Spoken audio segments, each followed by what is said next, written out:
আমরা 5 ভাই 3 বোন 8 জন। আমার আব্বা 43 বছর এক মসজিদে ইমামতি করছে, একটা প্রাইমারি স্কুলের মাস্টারি করছে।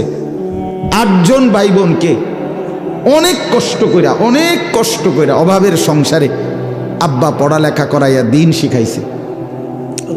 অনেক কষ্ট হয়েছে বাপের, সেই স্মৃতি আমার পুরা মনে আছে। বাপ অভাবের সংসারে বাবার টানা হেসরাটা কেমন ছিল। 8টা ভাই বোন পড়ালেখা করাইতে গিয়ে বাবার বুকটা মাটির সাথে লাগিয়ে গেছে। একটা গেঞ্জি দিয়েও বাবার জিন্দেগি চলছে। আমার একটা বয়ানের মধ্যে আছে, আমি একবার বলছিলাম, আমি ঈদের দিনেও আমার ঈদের পাঞ্জাবিটা সেলাই হয় নাই, ঈদের দিনও আমি দাঁড়াইয়াছিলাম টেইলারের সামনে। টেইলারের দোকানদার সেলাই করে দেওয়ার পর এরপরে আমি ঈদগাহে নামাজ পড়তে গেছি। ছোটবেলায় আমার ছোট ভাই 1 কেজি আটার টাকার থেকে আমার মা বলে দিছে 1 কেজি আটার টাকা দোকানদারে দিয়া কইবি তোরে যেন 2 টাকার কম দেয় আটা, ওই 2টা টাকা যেন তোকে দেয়, সেই 2 টাকা দিয়া তুই কিছু খাইস। মা এইভাবে সংসারে ছোট ভাইরে টাকা দিছে। আমি 10 পয়সা দিয়া, একের কসম আল্লাহর আমার পুরা মনে আছে, আমি 10 পয়সা দিয়া 3টা সুপার বিস্কুট, এই পয়সাওয়ালা যে বিস্কুট ছোট ছোট সুপার বিস্কুট না বিস্কুট, এই 10 পয়সা দিয়া 3টা সুপার বিস্কুট আমারে দোকানদারে দিছে। আমি ওই 3টা বিস্কুট পানি ভিজাইয়া খাইয়া এরপরে পড়তে গেছি। তো সেই অভাবের সংসারে বাপ আমগরে বড় করছে। আজ যখন আমরা 5 ভাই, আমাদের আলাদা বাড়ি আছে, ঘর আছে, আজ অনেক টাকা আছে, অনেক টাকা। আজ যদি বাপ থাকতো তো 10টা মুরগি যদি একলগে জবাই করে পারতাম, খাওয়াইতাম, কোনো অসুবিধা হইতো না আমার। আজ তো আমার সব আছে, আজ তো আমার অনেক টাকা আছে বাপ, কিন্তু আমার বাপ তো নাই। বাপ আমার 2015 সালে কবরে চলে গেছে। তাইলে বন্ধু, দুনিয়া শেষ করা যায় না, দুনিয়া ভোগ করা যায় না দোস্ত। হায়াত নষ্ট না করা, জিন্দেগি নষ্ট না করা। প্রত্যেকের কাছে অনুরোধ করলাম, ওমা হাদিহিল হায়াতুদ দুনিয়া ইল্লা লাহবু ওয়া লাইব ওয়া ইন্নাদ দারাল আখিরাতা লাহিয়াল হায়াওয়ান লাউ কানু ইয়ালামুন। আল্লাহ বলে, বান্দা শোনো, দুনিয়ার জীবন শুধুই তামাশা, শুধুই খেলাধুলা। ওয়া ইন্নাদ দারাল আখিরাতা লাহিয়াল হায়াওয়ান, আখিরাতের ঘর, জান্নাতের ঘর বান্দা, সেটাই কেবল জীবন, সেটাই কেবল বেঁচে থাকা। লাউ কানু ইয়ালামুন, যদি তুমি বুঝতে, যদি বুঝতে। ছেলেরা, হায়াত নষ্ট করে দিও না বাপ। কাজে লাগাইলেও যৌবন শেষ হয়ে যাবে, কাজে না লাগাইলেও যৌবন শেষ হয়ে যায়। অমিনকুম মান ইউতাওয়াফা মিন ক্বাবল, আল্লাহর ওয়াদা বাপ, হায়াত নষ্ট করে দিও না। একটা মানুষ সুস্থ সবল মুসলমানের বাচ্চা, তুমি তাগড়া জওয়ান, তোমার দ্বারা পৃথিবী গড়বার কথা, তোমার দ্বারা দেশ করবার কথা। এই তোমরা যারা এখানে লেখছো শিকড়ের বন্ধন, করম আলীর বংশ, আমি শিকড়ের বন্ধন জিজ্ঞেস করতে চাই। শিকড় যে না ভুলে, সেই শিকড় চিনে, যাদের মাথার চুল বাবার মতো না, দাদার মতো না, ইসলামের মতো না, আলেম ওলামার মতো না, তোমার শিকড়ের সাথে কোনো সম্পর্ক নাই। মিথ্যাবাদী তুই বেটা।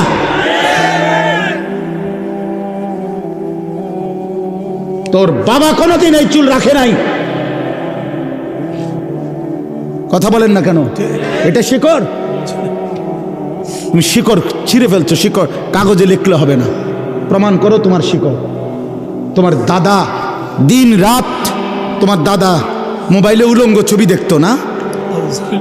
এই বেটা কথা কয় না কেন ছেলেরা? তোমার বাপ দিবানিশি মোবাইলে উলঙ্গ ছবি দেখতো, তো তুমি যে সারা দিন সারা রাত মোবাইলে উলঙ্গ ছবি দেখো, সারা দিন এটা টিপো, এটা নি শেকড়। কোথায় তোমার শেকড়? কই? আমার শেকড়ের বন্ধন আছে। আমার বাপকে দেখছি আজীবন পাঞ্জাবি গায়ে দিছে, আমি পাঞ্জাবি গায়ে দিই। আমার বাপ আজীবন টুপি মাথায় দিছে, আমার টুপি আছে। আমার বাপ আজীবন দাড়ি রাখছে, আমার দাড়ি আছে। আমার বাপ আজীবন মিসওয়াক করছে, আমার মিসওয়াক আছে। আমার বাপ আজীবন টয়লেট পেপার ব্যবহার করছে, আমার টয়লেট পেপার আছে। আমার বাপ আজীবন তসবি ব্যবহার করছে, আমার কাছে তসবি আছে, ওই যে তসবি এনে তুইলাম। আমার বাপ আজীবন আতর ব্যবহার করতেন, আমার কাছে আতর আছে। আমি শেকড়ের বন্ধন আছি আমার। তোমার শেকড়ের বন্ধন তুমি বলো, বলো মিয়া, তোমার ইসলাম তুমি বুঝায় দাও, তোমার বাপকে বলো। আমি তো অসংখ্যবার বলছি, তোমরা যারা সিনেমার নর্তকীর ছবি, নাচ গান, জিনা ব্যভিচারের দৃশ্য দেখো, এই বাপ, তোমরা এক পবিত্র মুসলমান মায়ের 2 বছর দুধ খাইয়া বড় হইছিলা, তোমরা ওই নর্তকীর হাতে বড় হও নাই, মায়ের হাতে বড় হইছো তোমরা। তুই বেটা নর্তকীর সন্তান না, তুই এক মুসলমান মায়ের সন্তান। তুই মাকে ভুলে গেলি কেন? এই বেটা মাকে ভুলে গেলি কেন? বাবাকে ভুলে গেলি কেন? আল্লাহকে ভুলে গেলি কেন? ইয়া আইয়ুহাল ইনসান মা গাররাকা বিরাব্বিকাল কারীম।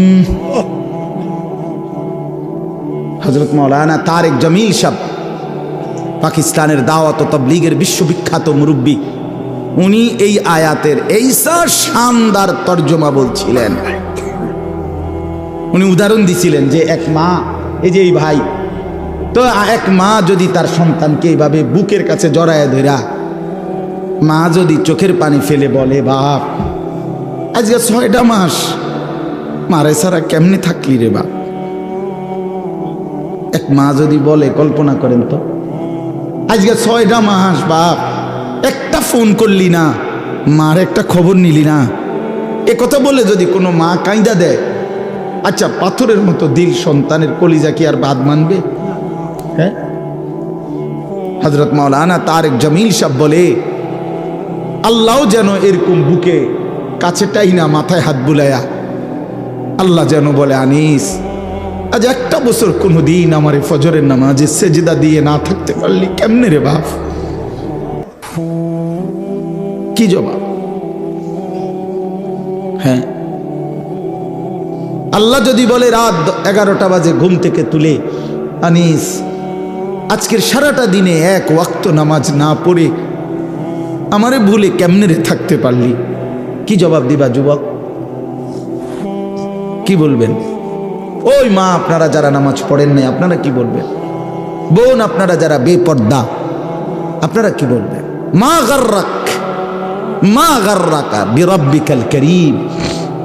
আল্লাহ বলে, হে মানুষ, আমার মতো দয়ালু মেহেরবান মনিব থেকে কে তোমারে আলাদা করে দিল? আমার চাইতে ভালো কোথায় পাইলা? এত বড় আসমান দিয়ে যে মনিব আমি তোমাদেরকে লালন করছি, আমার চাইতে দয়ালু মনিব কই পাইলা? এত বড় জমিন, والسماء بنيناها بأيد وإنا لموسعون। আল্লাহ বলেন, বিস্তীর্ণ এই আসমান তো আমি আল্লাহ আমার নিজ কুদরতি হাতে বানিয়েছি। ওয়াল আরদা ফারাশনাহা ফানি'মাল মাহিদুন। আল্লাহ বলে, পায়ের নিচের এই জমিন তো বান্দা আমি আল্লাহ নিজে বিছিয়ে দিয়েছি। কে বিছাইছে? বলেন সবাই, আসমান কে করেছে? এত বড় আসমান, এত বড় জমিন দিয়ে বান্দা আমি তোমাকে লালন করছি, আমার চাইতে দয়ালু মনিব তুমি কই পাইলা? যুবক বলো, ভাইয়া বলো, বলো। ওই হারামখোর বাবারা বলে, সুদের লেনদেন যারা করেন আল্লাহকে ছেড়ে দিলেন কেন? একটা ওয়াক্ত নামাজ যারা পড়েন না আল্লাহকে ছেড়ে দিলেন কেন? কেন? আল্লাহর চাইতে উত্তম কাকে পেলেন? আল্লাযী খালাকাকা ফাসাওয়াকা ফাআদালাক। আল্লাহ বলে, তোকে বানিয়েছি আমি, তোকে সাজিয়েছি আমি, তোর দেহের অঙ্গ প্রত্যঙ্গ লাগাইছি আমি। তোর মাকে জিজ্ঞাসা কর, মা আমার নাক লাগাইছে যেদিন আপনি জানতেন কিনা, আমার হাত লাগাইছে যেদিন আপনি জানতেন কিনা? মা বলবে, না রে ফুত, আমি কিছুই জানতাম না, আমি শুধু জানতাম আমার গর্ভ, আমার পেটে সন্তান আছে, আমি এতটুকুই জানতাম। আল্লাহ বলে, মা তুই ঘুমা, তোর পেটে রাইখাই আমি আল্লাহ যথোপযুক্ত সময়ে তোর সন্তান গড়ে দিচ্ছি। ওয়ালাকাদ খালাকনাকুম সুম্মা সাওয়ারনাকুম। আল্লাহ বলে, বানাইছিও আমি, সাজাইছিও আমি। বাহ! মা জানে না, বাবা জানে না, কেউ জানে না। কেউ জানে নাক লাগাইছে কোন দিন, কান লাগাইছে কোন দিন? কেউ জানে? জানে শুধু কে? আল্লাহ।